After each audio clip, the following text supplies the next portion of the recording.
पिछले साल ही मैं नौकरी के सिलसिले में एक लिखित परीक्षा के लिए अम्बाला गया था। सफ़र कुछ लंबा होने के कारण मुझे लौटने में देरी हो गई थी। सर्दी से कांपते हुए मैं गांव से कोई 5 किलोमीटर दूर रास्ते पर पैदल चला आ रहा था।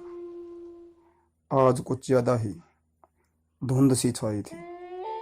पेड़ पौधों से जैसे बारिश की बूंदें सी टपक रही थी। काली अंधेरी रात में चारों ओर एक अजीब सा सन्नाटा फैला हुआ था। मैं जल्दी घर पहुंचने के लिए तेज तेज कदमों से सुनसान पड़ी सड़क पर चल रहा था।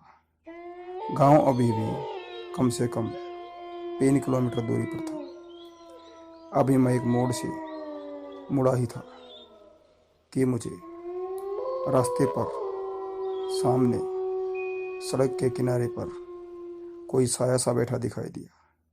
कितना भी दिलदार इंसान क्यों ना हो, रात में अकेला और पैदल सफर उसके दिल की धड़कनें बढ़ा ही देता है। दिन में जिन रास्तों पर चहल पहल होती है, रात में वहीं रास्ते उजड़े से और वीरान महसूस होते हैं। सामने रास्ते पर किसी की मौजूदगी के एहसास मात्र ने मेरे दिल दिमाग में कई सवाल खड़े कर दिए थे।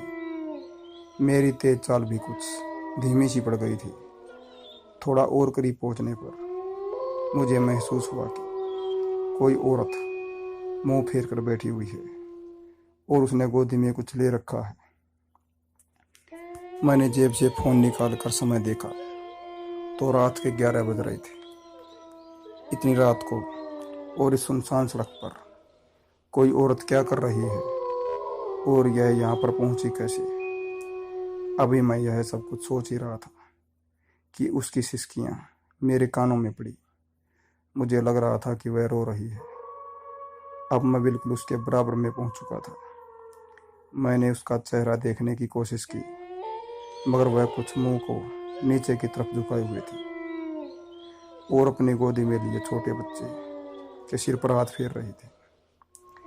मैंने उसके नज़दीक खड़े होकर पूछा, आप कौन हैं और इतनी रात को यहाँ क्या कर रही है? मगर मेरी बात को जैसे उसने सुना ही नहीं था। वह अब भी उस छोटे से बच्चे के सिर पर हाथ फेर रही थी और बीच बीच में सिसक भी रही थी।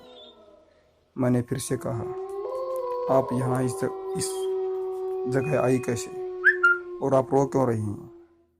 क्या इस बच्चे को कुछ हुआ है?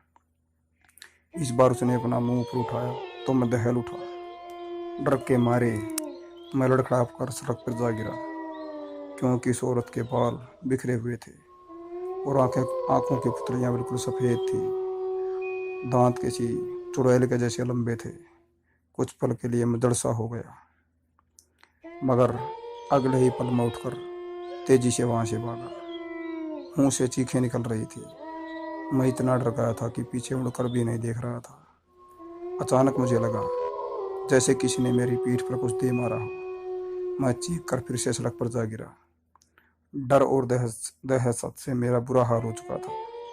लग रहा था कि मैं अब किसी बुरे जंजाल में फंस चुका हूँ। सर्दी के मौसम में भी माथे पर पसीने की बूंदें आ गई थी।